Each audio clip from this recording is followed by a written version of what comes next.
You wake up, you check your phone, 3 notifications, 1 ad, 1 bill reminder, 1 limited time offer. None of it feels dramatic, none of it feels like a trap. And yet, somewhere between that first swipe and your morning coffee, the system already took a small step ahead of you. Not a scam, not a conspiracy, just friction. Here's the uncomfortable truth most people never hear. People don't stay poor because they make huge mistakes. They stay poor because of dozens of tiny ones they never notice. And the system is built to make sure you don't. This matters right now because the economy didn't suddenly get harder. It got thinner. Margins shrank, costs crept up quietly, and the distance between getting by and falling behind is now measured in single decisions. Miss one payment, delay one investment, choose convenience one too many times. Nothing explodes. Nothing collapses, you just stall. Let me tell you a story. 2 people graduate the same year, same city, same salary, same intelligence, same ambition, at least on paper. 10 years later, one has assets, options, time. The other has stress, debt, and the feeling that they've been running hard without moving.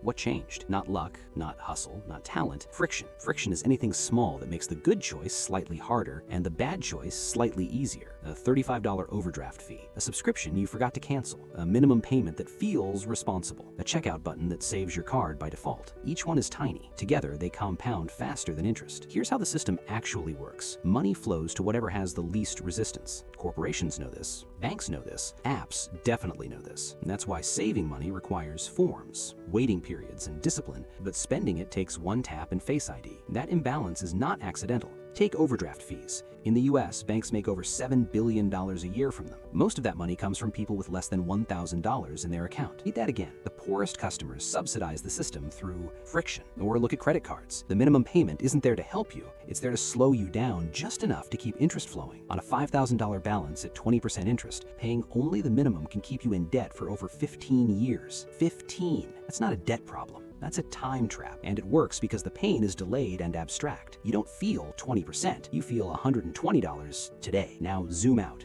Housing, transportation, food. Why is fast food cheaper in the moment but more expensive over time? Why is renting flexible but owning powerful? Why do low-income neighborhoods have more payday lenders than grocery stores? Because friction isn't evenly distributed. If you have money, friction disappears. Late fee? Waived. Higher interest? Negotiable. Bad timing? Absorbable. If you don't, friction multiplies. Every delay costs more. Every mistake echoes longer. And here's the irony. The system doesn't need you to fail. It just needs you to stay slightly behind, because people who are barely stable don't take risks. They don't invest early. They don't negotiate hard. They choose what's available. Now let's talk about the uncomfortable math. If you invest $200 a month starting at 25 with a modest 7% return, you end up with around $525,000 by 65. Start at 35 instead, same amount, same return. You end up with about $245,000.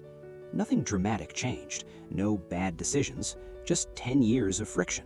10 years where $200 felt harder than it should have. And that's the quiet genius of the system. It doesn't block the door, it makes the door heavy. Now contrast this with the hype. You've been told the solution is more hustle, more discipline, more motivation. But motivation is brittle, systems are not. Telling someone to budget better in a high friction environment is like telling them to swim harder in a rip current. The real question isn't why don't people make better choices, it's why are better choices harder to make? And once you see that, something interesting happens. Because friction works both ways. Remove friction from good decisions and behavior changes fast. Add friction to bad ones and habits collapse. Automatic savings beats willpower every time. Default investing outperforms perfect timing. Separate accounts reduce impulse spending without guilt or effort. These aren't hacks, they're reversals.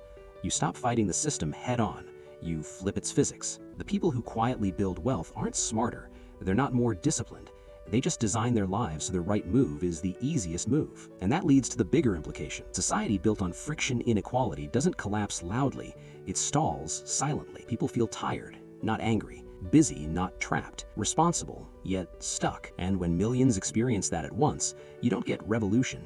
You get resignation. So here's the unresolved question I'll leave you with. If poverty today is less about catastrophic failure and more about constant friction, if wealth is built not by big wins but by removing tiny barriers, then the real advantage isn't money, it's control over friction. And the question isn't whether the system uses it, it's whether you're designing yours or living inside someone else's.